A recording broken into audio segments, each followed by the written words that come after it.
ओम श्री गुरुवे नमः।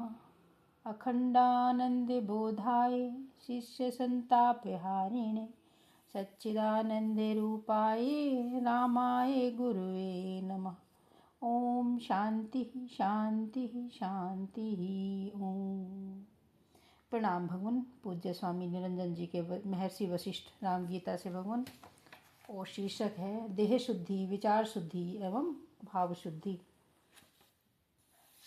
अब आगे भगवान, कठोरता की जगह करुणा, घृणा की जगह प्रेम को आने दें और द्वेष की जगह मैत्री को आने दें, भाव शुद्धि करने हेतु। अब इस सत्य को भी जाने कि जो प्रेम कर रहा है, जो घृणा कर रहा है, उसके पीछे भी एक तत्व है जो सर्वधि साक्षीभूतम। जो प्रेम व घृणा को भी देख रहा है, वह केवल जान रहा है, वह न घृणा करता है और न प्रेम करता है, वह केवल साक्षी है। वही तुम हो, तत्वमसि। उसने देखा था कि कभी इसने घृणा की थी, कभी इसने प्रेम किया था, किंतु वह जो सबके मध्य में, आरंभ में, वह सबके पीछे है, वह केवल साक्षी है, वह केवल देख रहा है, वही आप हैं। जब मन किसी को घृणा करता है तो क्या मन के भीतर किसी को यह पता चलता रहता है कि यह घृणा कर रहा है? और जब किसी से प्रेम करता है तो उसे यह ज्ञात होता रहता है कि मन इसके साथ प्रेम में उतर रहा है। जिसको पता चलता है कि मन राग द्वेष प्रेम घृणा सुख दुख कर रहा है, वह इन सब से पीछे है, वही हम हैं, वही आत्मा है। शरीर विचार और भाव के पीछे जो है वही आत्मा है, वह हम हैं। परमात्मा को इसीलिए नेति नेति कहते हैं, क्योंकि न वह विचार है, न वह भाव है, न वह देह है, बल्कि वह इन सब का साक्षी है, प्रकाशक है। जहाँ इनकार करते करते कुछ भी शेष नहीं रह जाता है, जिसे वेद नेति नेति कहता है, फिर इनकार करते करते जो शेष रह जाता है वही दृष्टा है, वही साक्षी है, वही आत्मा है, वही हम तुम हैं।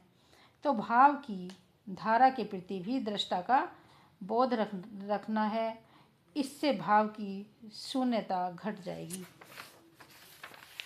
देह की शून्यता, विचार की शून्यता, भाव की शून्यता के जो पार हो जाता है उसे साक्षी मिल जाता है, उसे लक्ष्य मिल गया। और जो इन तीन में से किसी एक में बंधा रह जाता है वह लक्ष्य पर नहीं पहुंच सकता। जैसे बंधी नौका, बंधा पशु, बंधा पक्षी, बंधा मनुष्य नाव को खोल देंगे तो हवा व लहर भी उसे आगे बढ़ा देगी, किंतु बंधी नाव वही किनारे से टकराकर टूट जाएगी। आपके मन की भी वही दशा है। विचार से बंधा है, शरीर से बंधा है, भाव से बंधा है। एक नहीं अनंत जन्म चलाते रहे, बंधी नाव वहीं टकराकर चूर चूर होगी, मंजिल पर नहीं पहुंच सकेगी। हम वहीं बंधे हैं जहां से चलना शुरू किया था। ऐसा होश भी किसी सद्गुरु की कृपा से आ सकेगा। नाव को खोलना सीखना जरूरी है, अन्यथा बंधी नाव के साथ कितनी ही मेहनत क्यों न करें, वह परिश्रम मात्र होगा। तेली के घर का घानी से जुड़ा हुआ बैल दिन भर चलता है, किंतु जीवन भर चलता है, वहीं का वहीं वह खड़ा पाया जाता है एवं मर जाता है। बंधन नाम जाति आश्रम का स्वीकार कर लेना बहुत आसान है, किंतु इनको छोड़ना बहुत मुश्किल है। तुम नाव तो खोलो, परमात्मा की हवाएं तुम्हें लक्ष्य पर पहुंचा देगी। परमात्मा की हवा सद्गुरु है, वे परमात्मा की वाणी महावाक्य सुनाकर स्वरूप में स्थित कर देंगे। फिर तुम्हें साधनों की नाव चलाना भी नहीं पड़ेगा। कबीर जी कहते हैं कि मेरा साईं मुझे भजे, मैं पाऊं विश्राम। देह शुद्धि, विचार शुद्धि एवं भाव शुद्धि होने से देह शून्यता, विचार शून्यता तथा भाव शून्यता घट जाती है। इन तीनों शुद्धि एवं शून्यता होने का परिणाम समाधि है।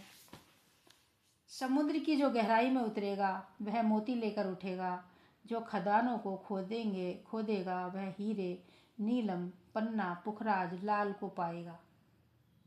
जो अपने भीतर खोजेगा वह परमात्मा को पाएगा। जो अपने भीतर खोजेगा वह परमात्मा को पाएगा। जिसमें चैतन्यता है, विवेक है, वह सत्य को बिना जाने यदि प्राण छोड़ देता है तो यह उसकी व्यक्तिगत चैतन्यता का ही अपमान है कि वह स्वयं को जाने बिना समाप्त हो जाए। अतः प्रत्येक के भीतर यह संकल्प भर जाना चाहिए कि मैं सत्य को जानकर ही रहूँगा, स्वयं को अनुभव करके ही रहूँगा, सहज समाधि को प्राप्त कर ही रहूँगा। परमात्मा सत्य अमृत खोज में नहीं है, वह तो खोजी में ही है, स्वयं ही है। पात्रता अधिकार के विचार को छोड़ो। परमात्मा कोई संसारी वस्तु नहीं है कि तुम कीमत चुकाओ और उसे दुकान बाजार से ले आओ। हे राम, जैसे दर्द का दवा खरीद कर खा लेते हैं एवं रोग दूर हो जाता है, इसी प्रकार त्रिताप के निवृत्ति हुए बिना जीव की स्वाधि आदि रोग निवृत्त नहीं होता है। प्रत्येक जीव अनादिकाल से दैहिक दैविक तथा भौतिक इस त्रिताप अग्नि में जलता आ रहा है।